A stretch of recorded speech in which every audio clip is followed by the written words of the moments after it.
Hello guys. तो आज हम लोग समझेंगे कि चार्ज इलेक्ट्रिसिटी क्या होता है। मतलब क्लास 10th का तो ये फर्स्ट चैप्टर है। इसमें हम लोग ये समझ रहे होंगे कि इलेक्ट्रिसिटी क्या होता है, चार्ज क्या होता है, एम्पेयर क्या होता है, करंट क्या होता है, ये सब चीज समझेंगे। तो सबसे पहले हम लोग ये जानते हैं कि चार्ज क्या है। तो charge is the physical property of any matter. मतलब कोई भी मैटर है उसका फिजिकल प्रॉपर्टी चार्ज है। चार्ज को हम लोग कम या ज्यादा भी कर सकते हैं, हटा भी सकते हैं, चार्ज नहीं है तो चार्ज ला भी सकते हैं। तो ये होता है चार्ज, एक फिजिकल प्रॉपर्टी है किसी भी मैटर का। तो हम लोग ये समझते हैं कि चार्ज कितने टाइप्स के होते हैं। Charge is the fundamental property of matter. फिर उसके बाद ये जानेंगे कि चार्ज कितने तरह के होते हैं, फिर चार्ज करने का तरीका क्या है वो समझेंगे।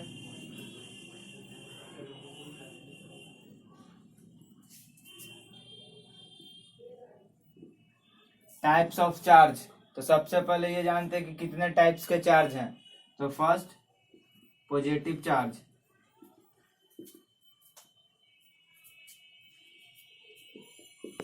दूसरा निगेटिव चार्ज,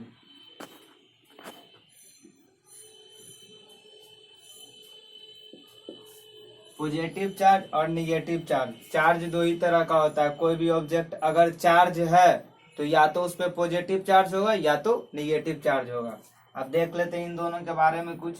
जैसे पॉजिटिव चार्ज कोई कैसे हो सकता है, जैसे अगर हम लोग समझें तो कोई भी एटम जो बना हुआ होता है या कोई भी मैटर बना हुआ होता है वो एटम से बना होता है। और एटम में इलेक्ट्रॉन होता है, प्रोटॉन होता है और न्यूट्रॉन होता है। तो न्यूट्रॉन तो चार्जलेस पार्टिकल है, उस पर कोई चार्ज नहीं होगा।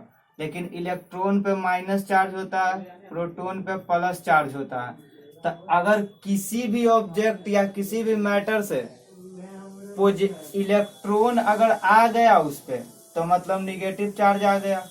मतलब पॉजिटिव चार्ज आने का जो रीजन है वो क्या हो सकता है, इलेक्ट्रॉन हो सकता है और सॉरी प्रोटॉन। और निगेटिव चार्ज आने का जो रीजन है वो इलेक्ट्रॉन होगा। तो यहाँ से हम लोग पॉजिटिव चार्ज और निगेटिव चार्ज समझ गए। मतलब यहाँ पे अगर लिख दिया जाए access of proton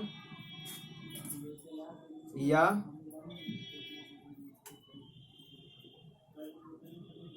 deficiency of electron, electron की कमी या प्रोटॉन का हो जाना। और अगर निगेटिव चार्ज समझें तो एक्सेस ऑफ इलेक्ट्रॉन और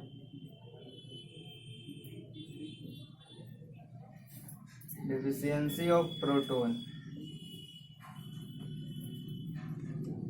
तो इसके आगे फिर हम लोग समझते हैं कि पॉजिटिव चार्ज और निगेटिव चार्ज।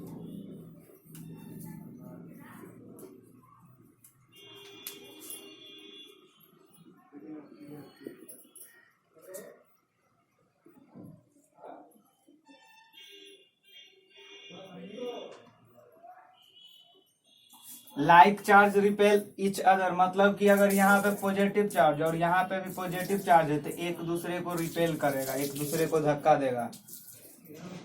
अगर माइनस चार्ज के भी साथ भी सेम कंडीशन होगा। लेकिन अगर दोनों पॉजिटिव और निगेटिव है एक दूसरे को अट्रैक्ट करेगा।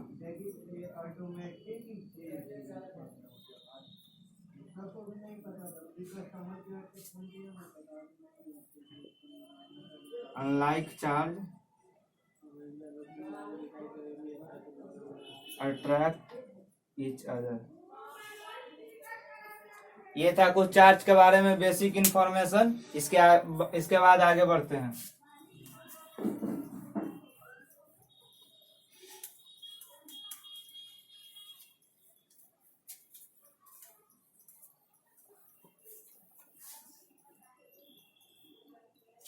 एक बार फिर से हम लोग रिवीजन कर लेते हैं कि चार्ज जो होता है फिजिकल प्रॉपर्टी है किसी भी मैटर का। चार्ज दो तरह का होता है, एक पॉजिटिव चार्ज, एक निगेटिव चार्ज। पॉजिटिव पॉजिटिव या निगेटिव निगेटिव एक दूसरे को रिपेल करता है और निगेटिव पॉजिटिव या पॉजिटिव निगेटिव एक दूसरे को अट्रैक्ट करता है। ये था कुछ चार्ज के बारे में बेसिक इन्फो। अब इसके बाद हम लोग आगे बढ़ते हैं। तो सबसे पहले हम लोग ये समझते हैं कि किसी भी ऑब्जेक्ट को चार्ज करने का क्या मेथड है, मतलब चार्ज उसको हम लोग कैसे कर सकते हैं, how can be charge any object, our topic.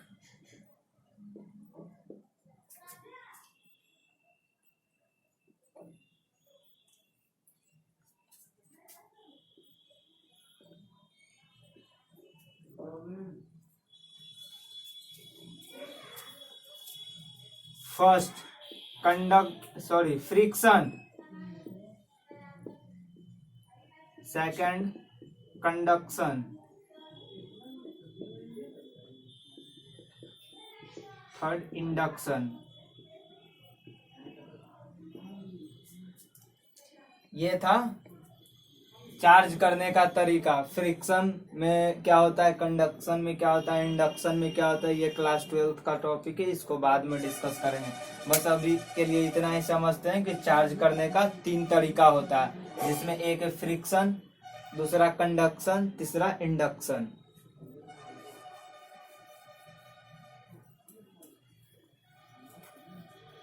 फिर इसके बाद हम लोग चलते हैं नेक्स्ट टॉपिक पे कि चार्ज जो था इसका यूनिट क्या होता है। इसका यूनिट होता है कूलम।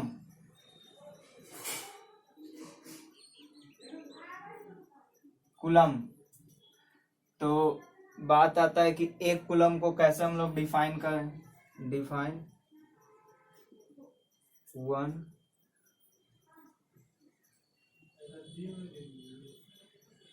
1 कूलम, मतलब एक कूलम चार्ज क्या होता है।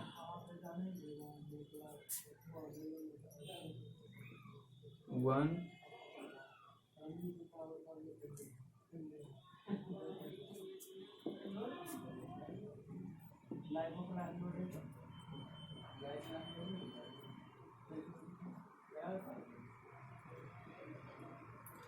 when two charge separated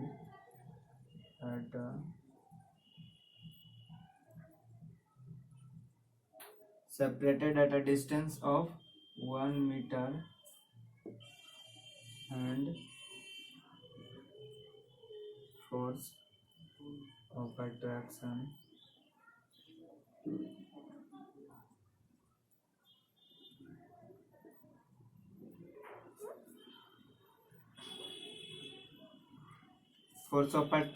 or repulsion is 9 into 10 to the power 9 Newton.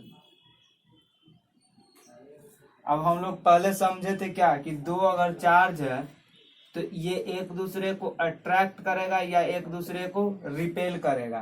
तो सपोज कोई दो चार्ज है और ये दोनों 1 मीटर के डिस्टेंस पे रखा हुआ है और इन दोनों के बीच में या तो अट्रैक्शन फोर्स या तो रिपल्सन फोर्स, दोनों में से कोई भी फोर्स कोई ना कोई तो होगा ही, या तो अट्रैक्शन हो या रिपल्सन हो, लेकिन कोई जो भी हो वो 9 into 10 to the power 9 Newton अगर रहता है और डिस्टेंस 1 मीटर हो तो ये फोर्स 1 कूलम का फोर्स हो, 1 कूलम का चार्ज होगा। तो मतलब 1 कूलम को हम लोग ऐसे डिफाइन कर सकते हैं कि दो चार्ज 1 मीटर डिस्टेंस से सेपरेटेड रहे और दोनों के बीच का फोर्स या तो अट्रैक्शन का या रिपल्सन का 9 into 10 to the power 9 Newton रहे, तो हम लोग समझेंगे कि वो चार्ज जो था वो कितना था, 1 कूलम चार्ज था। तो यहाँ से हम लोग 1 कूलम भी समझ लिए क्या होता है। अब हम लोग ये समझते हैं, जैसे सपोज पहले इसको हटा लेते हैं।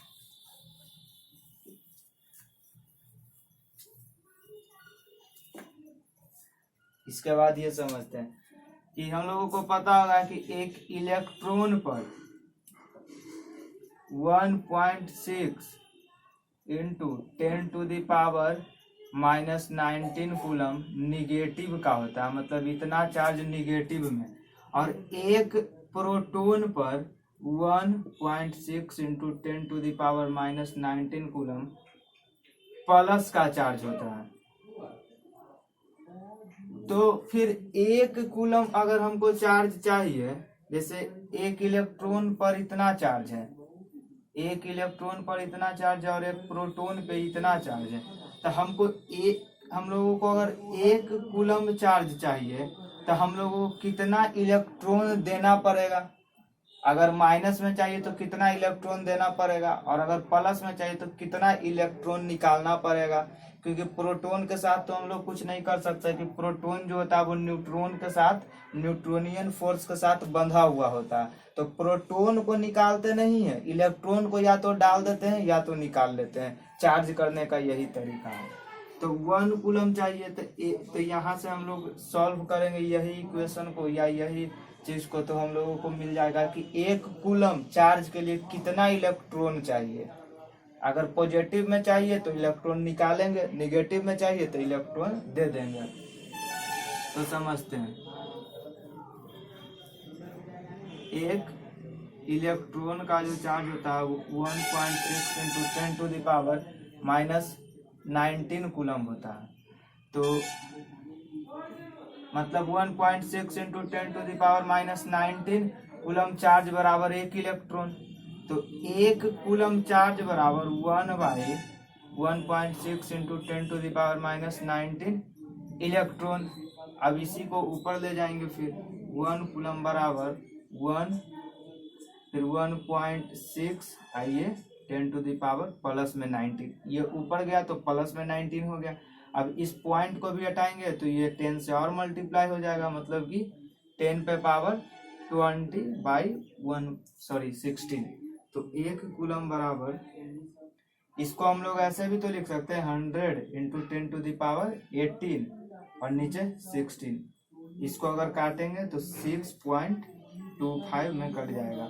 तो 6.25 into 10 to the power 18 electron हम लोगों को, इतना इलेक्ट्रॉन हम लोगों को चाहिए अगर 1 कूलम चार्ज लेना होगा। तो अब 1 कूलम चार्ज अगर हम लोगों को पॉजिटिव में चाहिए तो इतना इलेक्ट्रॉन निकाल लेंगे। अगर निगेटिव में चाहिए तो इतना इलेक्ट्रॉन दे देंगे किसी भी मैटर को या किसी भी ऑब्जेक्ट पार्टिकल को। तो यहाँ से था हम लोग ये भी समझ गए कि एक इलेक्ट्रॉन में कितना चार्ज होता है और 1 कूलम में कितना इलेक्ट्रॉन होता है। अब इसके बाद हम लोग ये समझेंगे कि कोई भी, मतलब जैसे पहले इसको मिटा लेते हैं।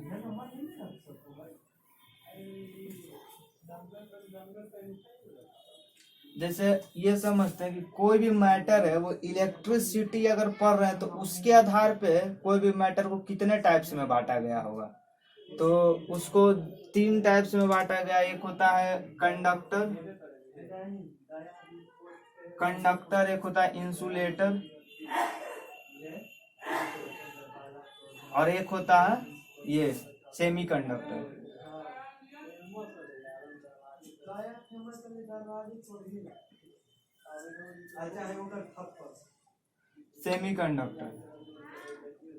कंडक्टर क्या होता है, इंसुलेटर क्या होता है, सेमीकंडक्टर क्या होता है, इतना हम लोग अब समझेंगे। तो कंडक्टर होता है कि जिससे इलेक्ट्रिसिटी आसानी से पास हो जाए, मतलब those types of material which can easily pass electricity.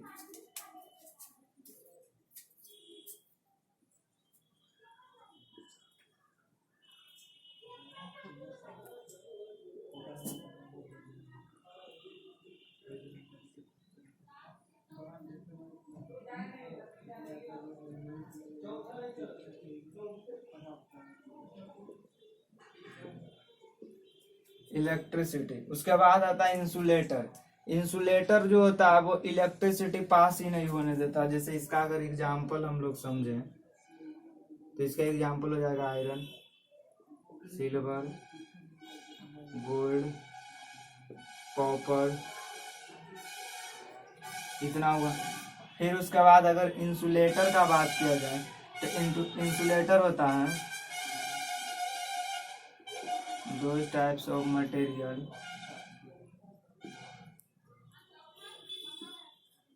which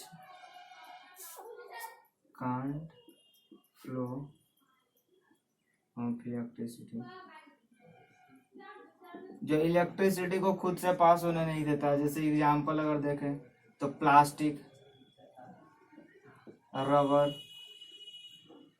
paper, glass, ETC बहुत हो सकता है। उसके बाद आते हैं सेमी कंडक्टर। सेमी कंडक्टर जो होता है वो पार्शियली मतलब जाने देता है और पार्शियली नहीं जाने देता है। मतलब कह सकते हैं आधा तरीके मतलब इलेक्ट्रिसिटी तो पास होता है उससे, लेकिन पूरी तरह से नहीं होता है एज कंपेयर टू दैट।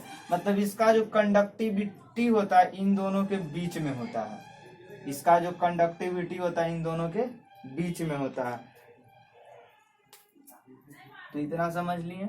इसके बाद फिर